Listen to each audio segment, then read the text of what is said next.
The focus of today's video lecture is the colonial economy. When we look at the development of the economy of the southern colonies compared to that of the northern colonies, we see important differences. Due to differences in geography and climate, the two regions developed different types of economies and also societies. The southern colonies had much more fertile soil, a warmer climate, and therefore a longer growing season. This led to the development of a plantation-based economy that relied on the production of large quantities of various cash crops, such as rice, indigo, and especially tobacco. Later on, cotton would become the largest cash crop in the South.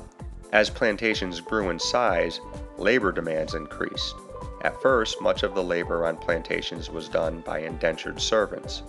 Indentured servants agreed to come to the colonies at the expense of a sponsor in exchange for a period of labor. After their servitude was over, they were promised a plot of land of their own. Eventually, though, indentured servitude was replaced with a system of African slavery.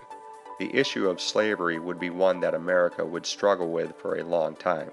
Because of this, in the South, a largely rural society developed with a very rigid class system that was dominated by relatively few large plantation owners. Heading north to New England and the northern colonies, we see something much different. In the north, the soil was much thinner and rockier and the climate is colder. This makes it more difficult to grow large quantities of cash crops. Therefore, the northern economy relied more on diversity. Farms existed, but they were much smaller. Their proximity to harbors and ports led to opportunities in fishing, shipbuilding, and merchant trade. This resulted in a more urban type of society, and while social classes existed, they weren't as distinct and rigid as they were in the South. Slavery existed in northern colonies, but not nearly to the extent that it did in the South, and by 1804, all states in the North had officially abolished it. Both the northern and southern colonies relied on each other for trade, but these differences made it difficult to identify as a single united nation.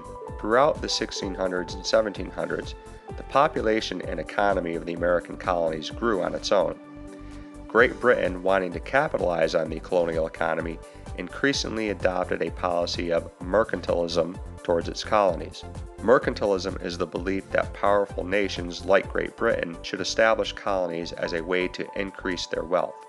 Colonies are good sources of both raw materials as well as markets to sell goods. Great Britain wanted the American colonies to only trade with Britain and its other colonies, and in 1660 the British Parliament passed the first in a series of navigation acts which did just that.